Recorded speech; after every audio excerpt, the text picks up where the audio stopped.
이정태 목사입니다. 자녀 신앙 교육과 가정 기도의 5번째 시간입니다. 오늘부터 가정 기도회에 대한 내용을 좀 다뤄보려고 합니다. 지난 시간까지 4번에 걸쳐서요. 자녀 신앙 교육의 중요성과 그 방법, 내용들에 대해서 배웠고요. 오늘은 이제 자녀 신앙 교육하기에 가장 좋은 도구라고 생각되는 가정 기도회에 대해서 또 살펴보려고 합니다.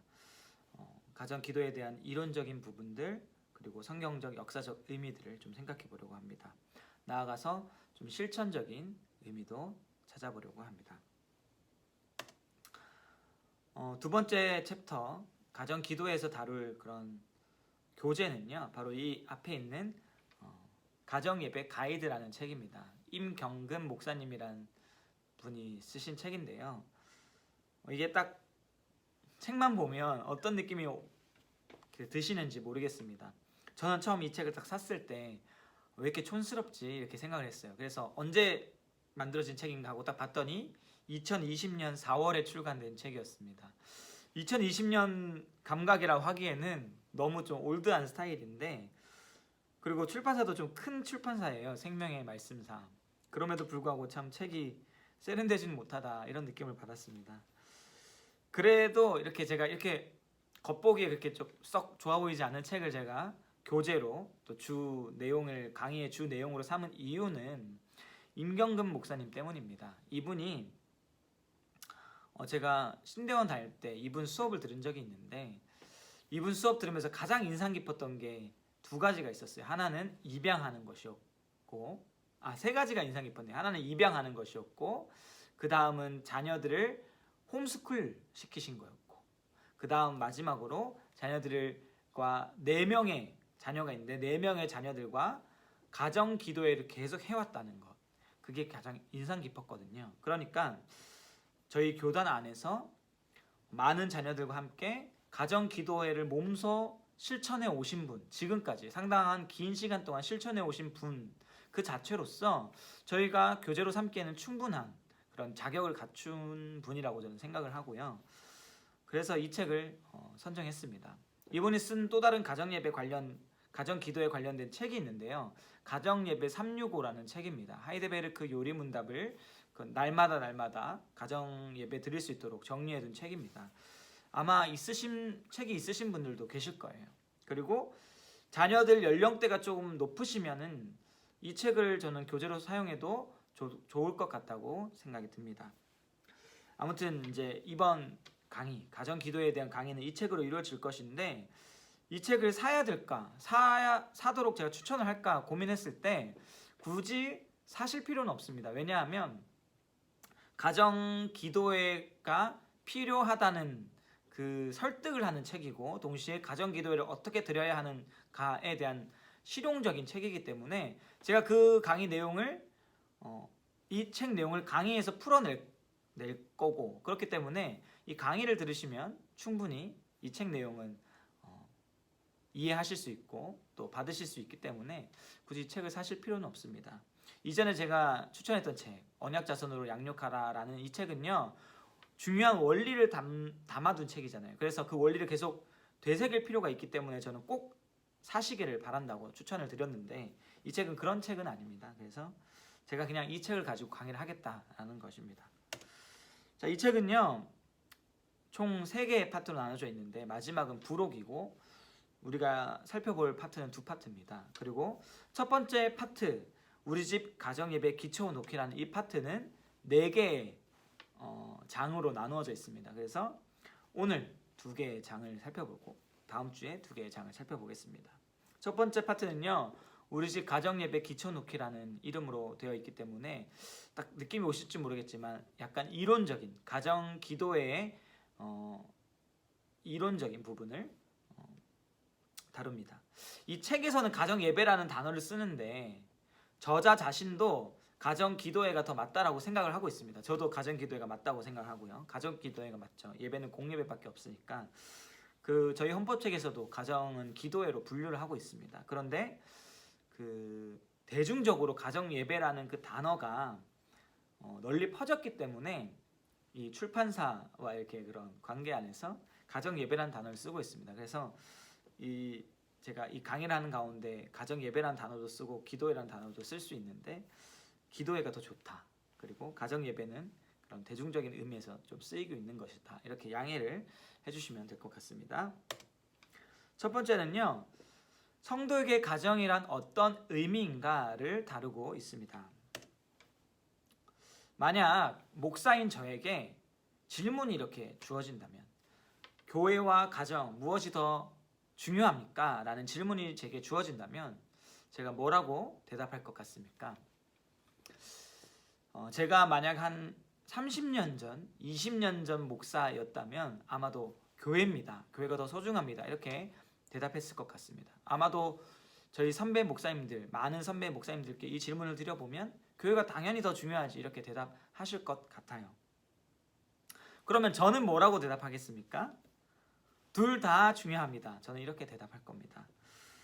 예전 분위기와 지금 분위기가 달라졌는데 단순히 분위기 때문에 제가 그렇게 대답하는 것은 아니고요. 제가 성경을 배운 바가 그렇기 때문입니다.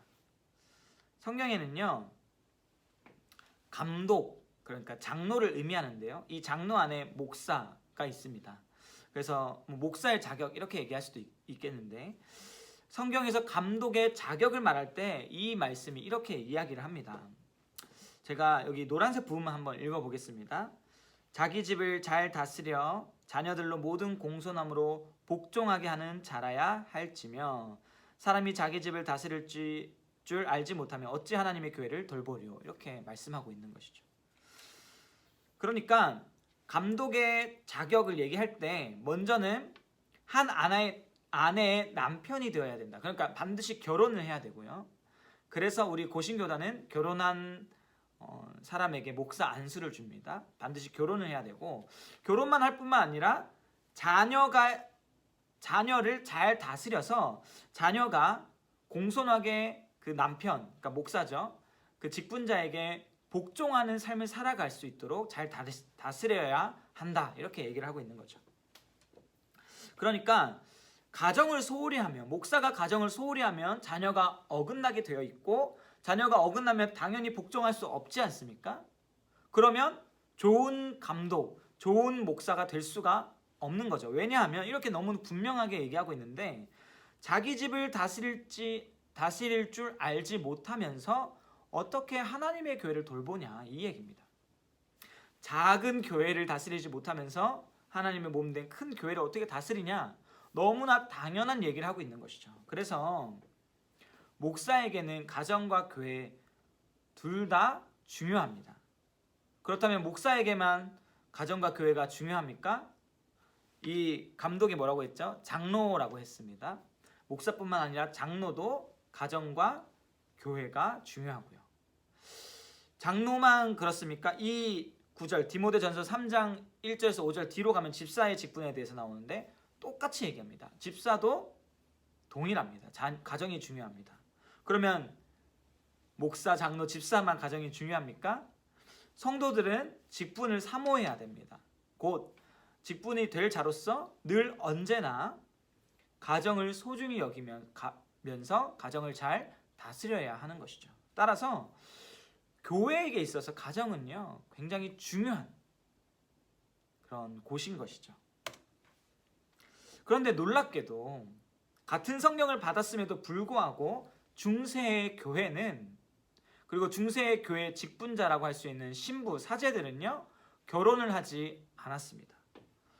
오늘날 천주교도 동일하게 신부들이 결혼하지 않죠.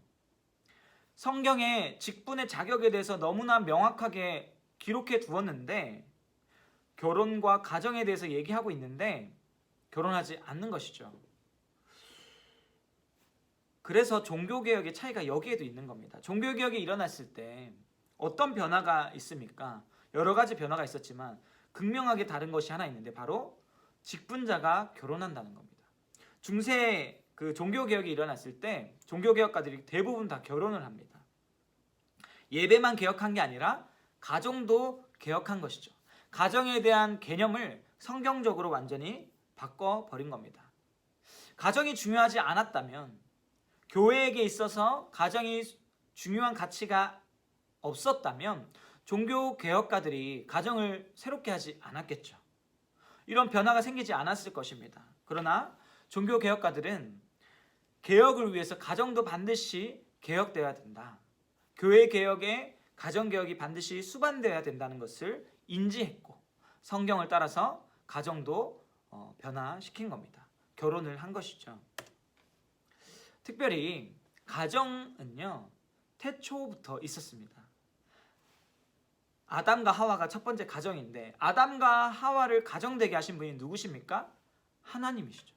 그러니까 하나님이 천지를 창조하시고 하신 가장 중요한 일 중에 하나가 뭐냐면 가정을 세우신 겁니다. 물론 이 가정과 교회가 거의 같은 개념이지만은 가정을 세우셨죠. 그리고 그 가정, 교회와 같은 그 가정에게 명령을 주셨는데 생육하고 번성하는 겁니다. 자녀를 많이 낳으라고 하신 거죠. 그러니까 하나님께서 하나님 나라의 그 시작을 가정에서 시작하셨다는 겁니다. 하나님께서 교회를 통해서 하나님 나라를 세워가십니다. 태초의 가정은 교회입니다. 그러나 교회라는 곳만 하나님 나라를 위한 곳이 아니라 교회가 가정을 세우고 가정이 교회를 세우는 것. 그렇게 교회와 가정이 함께 하나님 나라를 세워갑니다. 그래서 우리가 아까 제가 소개시켜드린 책의 저자 임경근 목사님은 가정은 교회 안의 작은 교회다 이런 표현을 쓰십니다. 특별히 예전에 신실했던 그런 가정들은요, 자신의 가정이 하나님을 위한 곳이라는 인식이 있었습니다. 그래서 문패에 그 하나님의 이름을 포함시켰습니다. 우리도 이런 마음가짐이 필요한 것 같아요. 저희 가족 구성원인데 우리 가정에 하나님이 함께 하신다. 이 인식이 필요하고, 그러면 하나님이 함께 하시는 가정은 어떤 방식으로 이루어져야 할까, 나아가야 할까, 그런 고민들을 우리가 가져야 할 필요가 있습니다. 성경 속에도요, 가정과 신앙생활이 밀접한 관련이 있다는 것이 드러납니다. 여호수아서 24장 15절 말씀인데요, 제가 읽어드리겠습니다. 만일 여호와를 섬기는 것이 너희에게 좋지 않게 보이거든 너희 조상들이 강 저쪽에서 섬기던 신들이든지 또는 너희가 거주하는 땅에 있는 아모리 족속의 신들이든지 너희가 섬길 자를 오늘 택하라. 오직 나와 내 집은 여호와를 섬기겠노라 하니. 여호수아가 자신의 사역을 마무리하면서 백성들에게 호소하고 있는데, 뜨거운 권면을 하고 있는데, 그때 뭐라고 고백하냐면 오직 나와 내 집은 여호와를 섬기겠다. 오직 나는 여호와를 섬기겠다 이렇게 얘기하지 않고요, 나와 내 집 이러면서 그 가정이 함께 하나님을 섬겨야 될 최소 단위임을 표현하고 있는 것이죠. 그리고 사도행전 16장에 보면, 제가 말씀이 조금 길어서 다 읽어드릴 수가 없고, 사울이 빌립보 감옥에서 만난 그 간수에게 복음을 전하지 않습니까? 그때 바울이 뭐라고 얘기하냐면 너와 내 집이 구원을 받을 것이다 이렇게 선포합니다. 그때 간수가 복음을 받아들이는데 어떻게 하냐면 간수와 그 가족이 세례를 받습니다. 온 집안이 하나님을 믿고 크게 기뻐합니다. 그러니까 여기서도 신앙의 최소 단위가 가정으로서 나타나는 것이죠. 이처럼 가정은 단순히 사회적이고 혈통적인 관계를 위한 것이 아니라 하나님을 함께 신앙하고 하나님을 예배하고 하나님을 섬기는 곳입니다. 이 사진은요, 스위스 제네바에 있는 그 개혁가들의 동상인데요, 굉장히 그 유명한 동상입니다. 여기 가면은 굉장히 유명한 개혁의 문구가 있어요. 포스트 테레브락스 브라스 룩스. 네, 발음이 잘 안 되네요. 네, 아무튼 어둠 위의 빛이라는 그런 의미인데요. 이 종교 개혁가들이 정말로 열심히 노력했던 것 중에 하나가 바로 가정의 개혁입니다. 앞서 말씀을 드렸던 것처럼 기존의 천주교, 카톨릭, 천주교는요, 가정을 등한시했습니다. 가정을 조금 폄하했어요. 가정의 가치를 굉장히 낮게 보았습니다. 오히려 불필요한 것처럼 여겼습니다. 걸림돌, 복음의 걸림돌로 여겼죠. 그래서 사제들이 결혼을 안 한 것이죠. 그러나 종교개혁가들은요, 가정이 복음을 위해 꼭 필요한 것으로 바꾸었습니다. 개혁했습니다. 이런 그런 종교 개혁의 변화를 임경근 목사님이 책에 표로 정리해 두었는데요. 이런 표입니다. 이 표가 굉장히 좀 잘 정리가 된 것 같아요. 나중에 이 화면을 잠깐 멈추시고 한번 싹 훑어보시면 좋을 것 같습니다. 그런데 글자가 작잖아요. 그래서 이 표 안에서 가정과 관계된 내용을 제가 조금 확대해 보겠습니다. 가정과 관련된 내용만 추렸습니다. 먼저 경건을 한번 보겠습니다. 중세 교회의 경건은요, 결혼을 피해서 경건을 추구했습니다. 결혼과 가정을 세속적인 것이라고 생각하면서 떠나서 수도원 생활, 뭔가 천상의 것이 따로 있다고 생각하고 그것을 추구한 것이죠. 그러나 종교 개혁은요, 결혼 안에서 경건을 추구한 것이죠.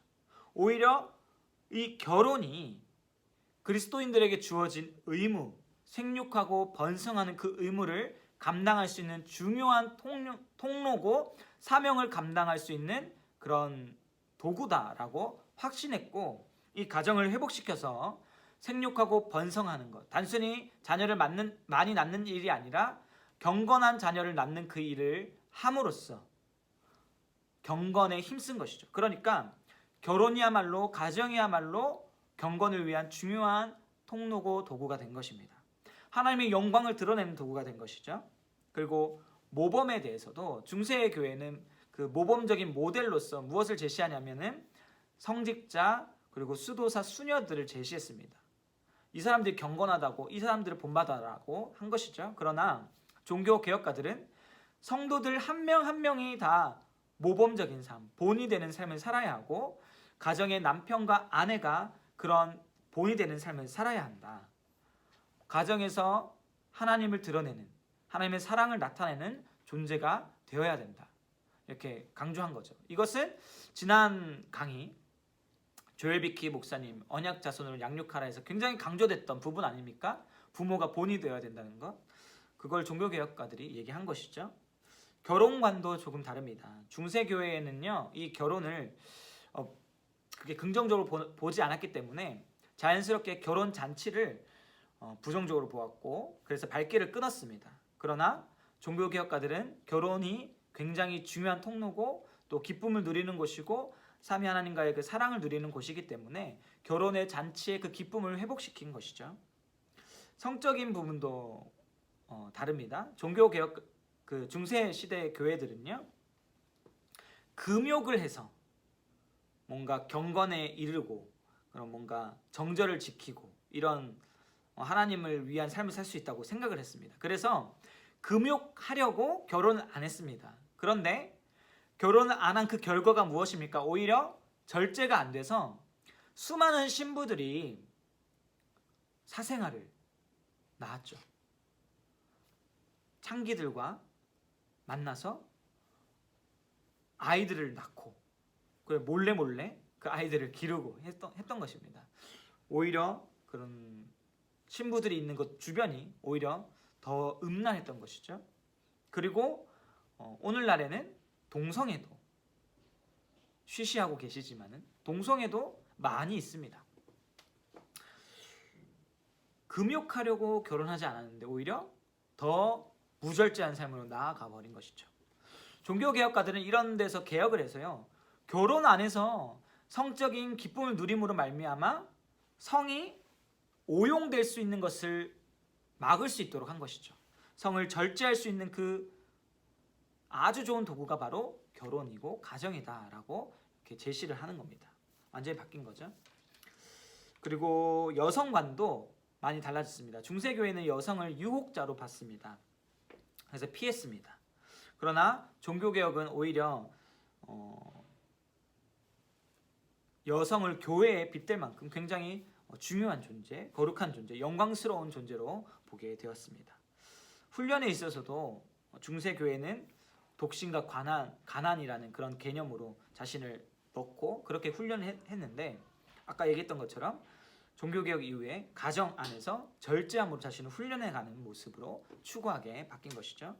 이처럼 종교개혁 당시에 성경을 따라서 교회는 가정을 굉장히 중요한 곳으로, 기관으로 그 신앙의 가장 그런 최소 단위로 이렇게 여기고 새롭게 했던 것입니다. 이러한 관점이 우리들에게도 있어야 하겠죠. 이 책의 2장의 내용을 살펴보겠습니다. 2장은 유대인들은 가정에서 어떻게 신앙을 가르쳤을까라는 것입니다. 이 부분은 간단히 다루겠습니다. 유대인들과 교회는 다르기 때문에 그냥 참고사항으로 한번 보시면 될 것 같습니다. 성경에 보면 하나님께서 절기를 가르치라고, 절기를 지키라고 말씀을 하시죠. 그 중에서 한 6월절 절기를 한번 좀 생각해 볼 필요가 있겠습니다. 이 사진이 유대인들이 6월절을 지키는 모습입니다. 유대인들은 지금도 6월절을 지키고 있는데 성경에서 가르치라고 하는 그 6월절을 유대인들이 어떻게 지켰는지 좀 생각해 볼 필요가 있습니다. 6월절이 되면요, 지금도 이렇게 지키는데 과거에도 이렇게 지켰습니다. 그러니까 성경 시대에 6월절이 되면 온 가족이 식탁에 모입니다. 근데 이때 먹는 음식이 정해져 있어요. 쓴 나물을 먹어야 되고요. 쓴 나물은 노예 생활의 그 고통을 의미를 합니다. 그리고 무교병, 그러니까 부풀지 않는 빵을 먹어야 됩니다. 뭐 지금으로 치면 그냥 참크래커 같은 그런 딱딱한 그런 건데, 참크래커보다 더 딱딱합니다. 제가 한번 만들어 먹어봤는데 딱딱해요. 그냥 밀가루를 그냥 구운 겁니다. 그리고 성경에 보면 여기 어린 양을 먹는 거죠. 그렇게 출애굽한 이후에 이스라엘 백성들이 이런 식탁 자리에 온 가족이 모이면요, 자녀가 질문을 합니다. 아빠, 왜 오늘은 이렇게 좀 특이한 음식을 먹어요? 이렇게 물어보는 거죠. 쓴 나물, 무교병, 평소에 먹는 게 아니거든요.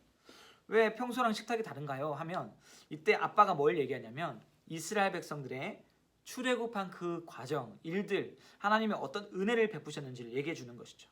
그러니까 노예 생활했던 그 비참함, 죄악의 비참함과 구원하신 하나님의 은혜, 출애굽시키신 하나님의 은혜를 얘기함으로써 죄와 구원을 얘기하는 식탁의 자리가 되는 것이죠. 그러니까 6월절 식사는요, 일종의 하나님을 배우는 식사의 자리였던 겁니다. 6월절뿐만 아니라 이스라엘의 절기는요, 다 하나님을 말하는 그런 절기였고 자녀들에게 하나님에 대한 신앙을 증거하는 자리입니다. 유대인들이 지금도 이렇게 절기를 지키고 있는 것이죠. 이스라엘 백성들이 절기를 지키는 이 모습이 오늘날 우리가 가정 기도회 때 추구해야 할 그런 내용 모습과 유사한 것이죠. 그래서 이 유대인들의 이 모습을 살펴보는 겁니다. 가정 기도회도요, 식사 시간에 하는 게 굉장히 이상적이고 수많은 종교 개혁의 후예들, 또 교회들은요, 식사 시간 전후로 가정 기도회를 드립니다. 밥 먹기 전에 혹은 밥 먹은 후에 성경에 대해서 묻고 답하면 그것만큼 좋은 가정 기도회가 없는 것이죠. 부담 가질 필요가 없고 자연스러운 그 상황에서 자녀들에게 또 가정 구성원들에게 하나님을 말하는 것, 하나님이 행하신 일을 이야기하는 것, 이것이 중요합니다. 유대인들은요, 정말 목숨처럼 여기는 성경 구절이 있습니다. 그게 바로 신명기 6장 4절에서 9절 말씀입니다. 제가 읽겠습니다. 이스라엘아 들으라, 우리 하나님 여호와는 오직 유일한 여호와이시니 너는 마음을 다하고 뜻을 다하고 힘을 다하여 내 하나님 여호와를 사랑하라. 오늘 내가 내게 명하는 이 말씀을 너는 마음에 새기고 내 자녀에게 부지런히 가르치며 집에 앉았을 때든지 길을 갈 때든지 누워있을 때든지 일어날 때든지 이 말씀을 강론할 것이며 넌 또 그것을 내 손목에 매어 기호를 삼으며 내 미간에 붙여 표로 삼고 또 내 집 문설주와 바깥문에 기록할지니라. 아멘. 유대인들이 이 말씀을요, 진짜 생명처럼 여겨요. 생명처럼. 예전에 유대인들이 나치 수용소에 잡혀서 많이 희생당했지 않습니까? 유대인들이요, 죽는 순간에도 이 말씀을 암송하면서 죽었다는 그런 이야기가 있습니다. 그만큼 자신의 삶의 목적이 이거라는 거죠. 유일하신 하나님을 사랑하는 것이 유대인들의 목적인데, 물론 성경을 읽어보시면 아시겠지만 성경 시대에는 이 삶을 잘 못 살았습니다. 실패했죠. 그러나 그 이후에 유대인들이 이 말씀을 생명처럼 여기면서 이 말씀대로 살려고 노력하고 있다는 겁니다. 그리고 이 말씀에 보니까 뭐라고 돼 있냐면 유일하신 하나님을 사랑하라는 이 진리를 자녀들에게 부지런히 가르쳐라 이렇게 말씀하고 있는 것이죠. 그래서 유대인들이 이 말씀을 부지런히 가르칩니다. 그러나 유대인들의 이 노력, 지금도 열심히 노력하고 있는데 유대인들의 이 노력은요 열매를 맺지 못합니다. 왜냐하면 하나님을 사랑하라라고 얘기하면서 하나님 사랑의 그 결정인 예수 그리스도를 사랑하는 그 일에 다다르지 못하기 때문에, 그들이 가르치는 하나님 사랑의 예수 그리스도가 없기 때문에 그들이 그 열정은 정말 칭찬할 만하지만 사실은 헛된 열정인 것이죠. 그렇다면 이 열정, 유대인들이 생명같이 여겼던 이 진리와 또 이 진리를 가르치는 일, 자녀들에게 가르치는 그 일에 대한 열정이 누구에게 있어야 됩니까? 우리들, 예수 그리스도를 아는 우리들에게 이 열정이 있어야 되는 거죠. 유일하신 하나님을 사랑하고 그것을 또 자녀들에게 가르치는 것, 그것이 우리의 생명과 같이 중요한 사명이라는 것을 우리가 인지하고 우리도 가정에서, 삶에서 이 삶을 살아가야 하는 겁니다. 우리들이야말로 생명처럼 하나님 사랑을 가르칠 수 있어야 한다는 것입니다. 오늘 강의를 정리하겠습니다. 하나님께서요 가정을 정말로 소중히 여기십니다. 왜냐하면 가정이 하나님의 영광을 드러내는 통로이기 때문입니다. 교회와 가정 모두 하나님의 영광을 위한 곳입니다. 따라서 우리는요 가정이 하나님을 위한 가정이 되어야 돼요. 우리가 가정으로 모인 것, 하나님이 우리를 가정으로 묶어주신 것, 우리를 결혼하게 하시고 자녀를 선물로 주신 것, 하나님의 영광을 위한 것이라는 것을 우리가 기억하면서 가정이 정말로 하나님을 위한 곳이 될 수 있도록 우리의 삶을 다해야 하는 것입니다. 성경적으로 신앙생활 하려면 가정이 있어야 되고, 가정이 있어야 성경적으로 신앙생활 할 수 있는 것입니다. 종교개혁자들이 이 일을 했고요. 이제 우리가 이 일을 해야 합니다. 이것을 위해서 가정기도회가 필요한 것이죠. 우리가 가정기도회에 대해서 이제 앞으로 또 몇 번 더 이야기를 할 것인데, 우리의 목표가 무엇인가, 우리가 무엇을 위해 가정기도를 해야 되는가, 오늘 이 내용을 좀 기억하시면서 또 마음의 준비를 할 수 있었으면 좋겠습니다. 오늘 강의는 여기까지 하겠습니다. 감사합니다. 다음 주에 또 뵙겠습니다.